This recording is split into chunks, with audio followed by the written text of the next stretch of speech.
So, anyways, when a man says to a woman, "You are mine," that spiritually usually turns her on. And she wants to hear that. Because wired inside of every man,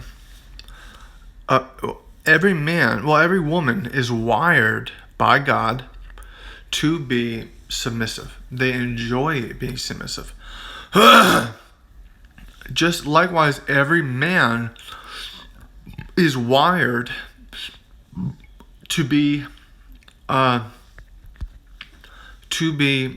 dominant. That's how they're wired.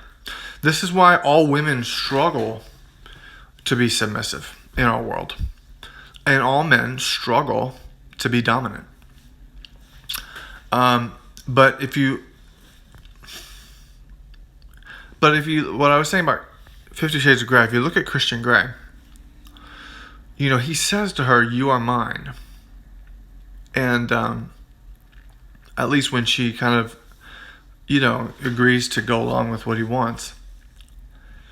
And I know it's kind of cloaked in the idea of him being like a BDSM dominant, but in reality, the truth of the matter is they were just hitting on the true dynamics of a male and female relationship that God has instituted since the Garden of Eden.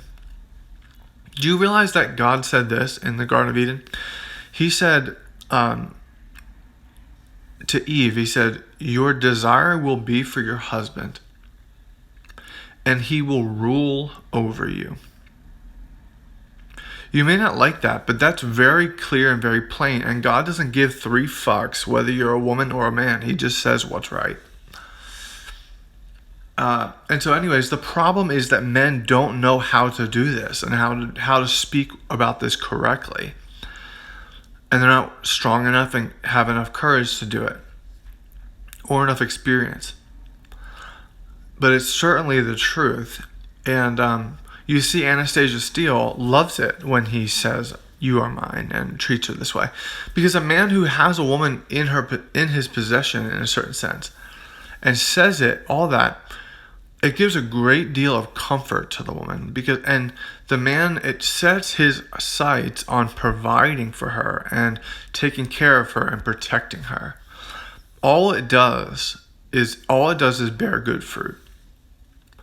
So please revise how you think about Mr. Andrew Tate, and I pray he watches us someday and stops pussying out.